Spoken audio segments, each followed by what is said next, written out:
Okay, I'm at the gate again. I just saw a way to get back in here and walk back through here a little bit without going through too much trauma. It looks like anyway. I have no idea what kind of wildlife is in here. Probably squirrels, raccoons are all over the place in this area. What I'm trying to do is just see, yeah, it's nice and shady in here. You can see how small these trees are. So taking the trees that I need to take out down, at least in this middle portion, is not going to be a problem. This actually is leveling out here. That's good. That's what I need. I don't want to have to do too much leveling if possible.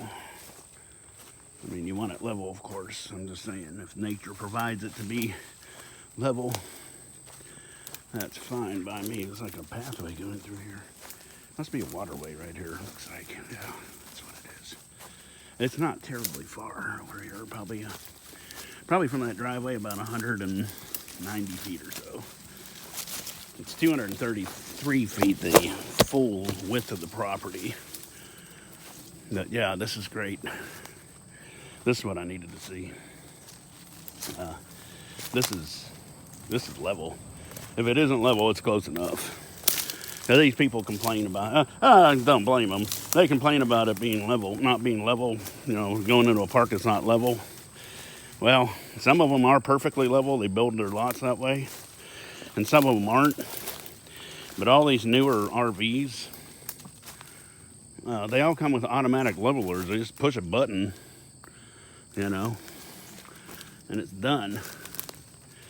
I may have some water drainage issues in here I'm going to have to deal with when it rains. So be it. I have to run pipes, underground piping and stuff. Fortunately, I have a contact to get that stuff cheap. In fact, I could probably go to their yard and just take the stuff it's damaged. For water runoff, it don't need to be perfect. There's another dead tree here. Any dead trees will come down. That one will have to come down. This is where the driveway is going to be.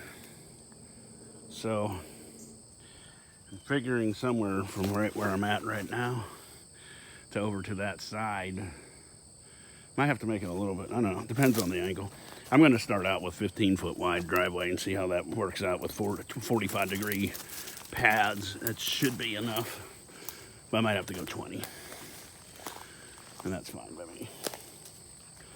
I want drive-through, pull-through. So you make the driveway up to about here, where I'm at. I'd say that's about 15 feet. And then you run your pull-throughs here. So every 30 to 35 feet, I'm figuring. And I really don't know how that's going to work until I get a driveway cleared out.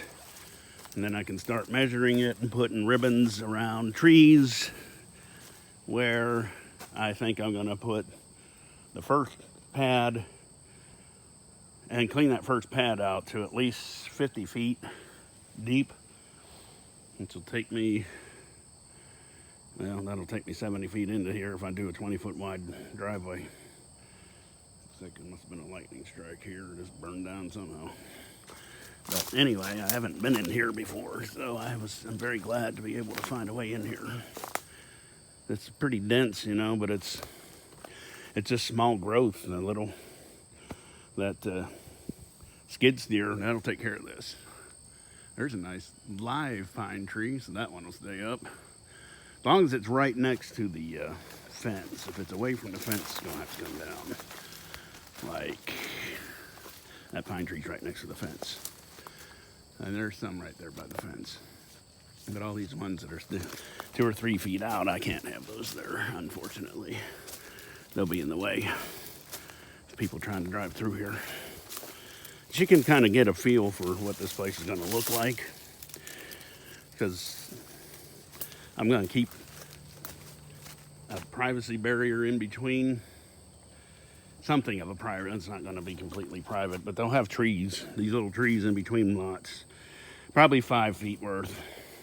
I was thinking 30-foot wide lots and then 5 feet of trees, 35, 35. So you do 20 of those, that's 60 or 600 plus, what is 5 times 100? So that's 700 feet of land going back that way. I'm trying to get through here so I can get up close to this fence, but there's these, hate these things. These vines with these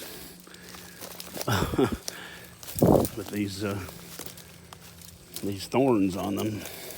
Ouch. So I'm just trying to get over here. As I said, I haven't been in here before, not this part of the deal. It just makes it look even more appealing to me to see that a lot of this is at least close to level, and it won't take much to make it level. So here's the other property owner. Here's this pine tree I was talking about. It's a big, tall one. They got a few pines here anyway. Whatever this tree is, that's another pine tree right there. Those trees can stay. That one might be able to stay. But like that one over there, it's too far away. That'll have to come down. That stand of trees will have to come down. Whoops. 3 of them look rotten anyway. Yeah. Let's make my way back in here a little bit. Anything sticking that far away from the, well, I don't know. I might leave these trees up to begin with. They're big trees, and there's not that many big trees in this portion of the property. And they've got some growth on them. We're trying to keep trees, that's all. Barbed wire fence looks like it's still in decent enough condition. Like they've taken care of it, but boy, they've had a lot of strings. 1, 2, 3, 4, 5, 6, 7, 8, 9, 10. I see 10 rows of barbed wire along here. I think they had cattle out here at some point, but I thought they still did, but they might have it and they just moved them off somewhere else. I don't know. But, yeah. I guess you can hear a little bit of the interstate now that I'm standing in here. It's about a mile and a half away maybe. And there's a highway this direction I'm pointing. That's a mile away, but that highway, it doesn't get very great amount. It's quiet enough though. It's pretty serene in here. Yeah. Well, you get back to the back of the property though, and you get down in that basin, you don't hear any of this noise, which is nice. All right, we're gonna close this one off and start another one.